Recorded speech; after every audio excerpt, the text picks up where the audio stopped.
ஜெய ஜெய ஸ்ரீ சுதர்சனம். இன்றைய தினம் நவராத்திரியினுடைய 9வது நாள்.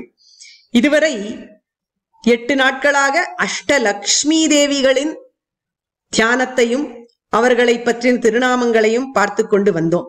இன்றைய தினம் லக்ஷ்மி தேவியினுடைய எந்த வடிவத்தை தியானிக்க வேண்டும் என்று பார்த்தால் சுவாமி தேசிகன் அழகாக சாதிக்கிறார். லக்ஷ்மி தேவிக்கு இன்னொரு அபராவதாரம் அப்படின்னு சொல்ல வேண்டுமானால் அது பாதுகாதேவி தான் என்று. அதனால் இன்றைய தினம் பாதுகாதேவியை தியானிப்போம். சுவாமி தேசிகன் சாதித்த பத்மராக பத்ததியினுடைய முதல் ஸ்லோகம் பாதுகாதேவிதான் லக்ஷ்மியினுடைய அபராவதாரம் என்று கூறக்கூடிய ஸ்லோகம். அதையே தியான ஸ்லோகமாக கொண்டு பாதுகாதேவியை வழிபடலாம். பிரபத்யே ரங்கநாதஸ்ய பாதுகாம் பத்மராகிணீம் பதைக நியதாம் தஸ்ய பத்மவாசாமி வாபராம்.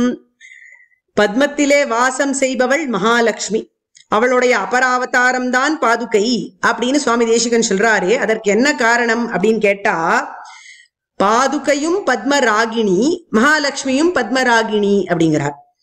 பத்மராகிணினா என்ன அர்த்தம் அப்படின்னு கேட்டா, பத்மமாகிற தாமரையிலே ஆசை கொண்டவள் அப்படின்னா பத்மராகிணின்னு ஒரு அர்த்தம். அது யாரு? அதுதான் மகாலட்சுமி. மகாலட்சுமிக்கு தாமரை மேல ரொம்ப ரொம்ப ஆசை.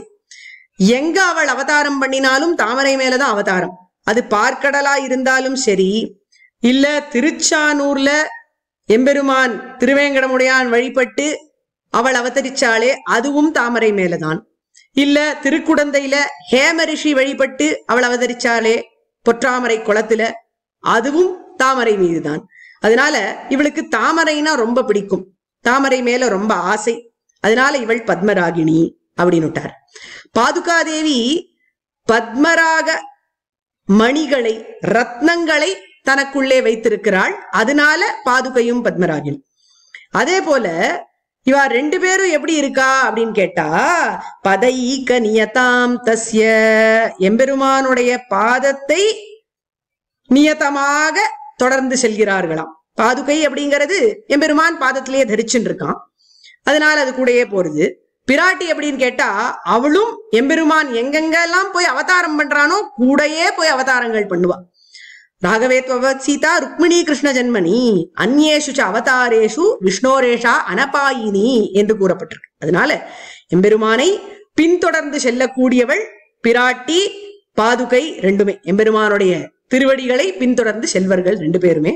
அதனால அப்பேற்பட்ட மகாலட்சுமியாகிற பாதுகாதேவியை நாம் தியானிப்போம், சரணடைவோம் என்று ஆச்சரியமாக சாதிக்கிறார் சுவாமி தேசிகன். இப்பேற்பட்ட பாதுகாதேவியை இன்றைய தினம் 9வது நாளில் நாம் வழிபடுவோம். இந்த பாதுகாதேவியை ஸ்ரீ லக்ஷ்மி அஷ்டோத்தர சதநாமாவளியிலிருந்து எந்த திருநாமத்தை கொண்டு வழிபடலாம் அப்படின்னு பார்த்தோமானால், அந்த நாமாவளியினுடைய கடைசி திருநாமமான புவனேஸ்வரி என்கிற திருநாமத்தை கொண்டு, 108வது திருநாமம் புவனேஸ்வரி என்பது. புவனேஸ்வரினா என்ன அர்த்தம் அப்படின்னு கேட்டா, இந்த உலகத்துக்கெல்லாம் ஈஸ்வரி, தலைவி என்று பொருள். பிராட்டி ஏன் தலைவியாக இருக்கிறாள் அப்படின்னு கேட்டா, அவள் குடும்ப தலைவி. ஸ்ரீமன் மந்த கடாட்சலப்த விபவ பிரம்மேந்திர கங்காதராம் துவாம் திரைலோக்கிய குடும்பினீம் சரசிஜாம் வந்தே முகுந்த பிரியாம் என்று சொல்லி இருக்கிறது. இந்த 3 உலகங்களும் அவளுக்கு குடும்பமாக ஆகிறது. அப்படி ஒரு குடும்ப தலைவியாக இருந்து கொண்டு தாயார் பலவித வடிவங்களை கொண்டு நம்மளை வழி நடத்துகிறாள். தானியலட்சுமியாக இருந்து கொண்டு நமக்கு நல்ல ஆரோக்கியத்தை கொடுக்கிறாள். தைரியலட்சுமியாக இருந்து கொண்டு மனோதைரியத்தையும் எந்த விதமான சந்தர்ப்பத்தை சந்திக்கக்கூடிய திறலையும் நமக்கு கொடுக்கிறாள். கஜலட்சுமியாக இருந்து கொண்டு நம்மளுடைய பாப்பங்கள் எல்லாவற்றையும் போக்குகிறாள். சந்தான லட்சுமியாக இருந்து கொண்டு நல்ல சந்தான பிராப்தியை நமக்கு அளிக்கிறாள். விஜயலட்சுமியாக இருந்து கொண்டு விஜயத்தையும் யசஸையும் நமக்கு கொடுக்கிறாள். வித்யாலட்சுமியாக இருந்து கொண்டு நல்ல புத்தியை நமக்கு அளிக்கிறாள்.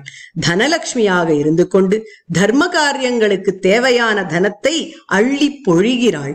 ஆதிலட்சுமியாக இருந்து கொண்டு ஆனந்தத்தை அளிக்கிறாள். அதனால இந்த பாதுகாதேவியான புவனேஸ்வரி நமக்கு அனைத்து சௌக்கியங்களையும் ஐஸ்வர்யங்களையும் அளிப்பாள். இந்த நவராத்திரியில் இந்த மாதிரி 9 வடிவங்களில் இருந்த தாயார்களை நாம் போற்றியதால் அவளுடைய கட்டாட்சமானது நமக்கு நிச்சயம் கிட்டும். அவளுடைய கட்டாட்சத்துக்கு மேல தேவையானது இவ்வுலகத்தில் ஏதுமில்லை. அதனால் நவராத்திரியில் நவநாமங்களை கொண்டு பிராட்டியை வழிபட்டு நாமெல்லாம் சந்தோஷமாக இருப்போம். ஜெய ஜெய ஸ்ரீ சுதர்ஷன்.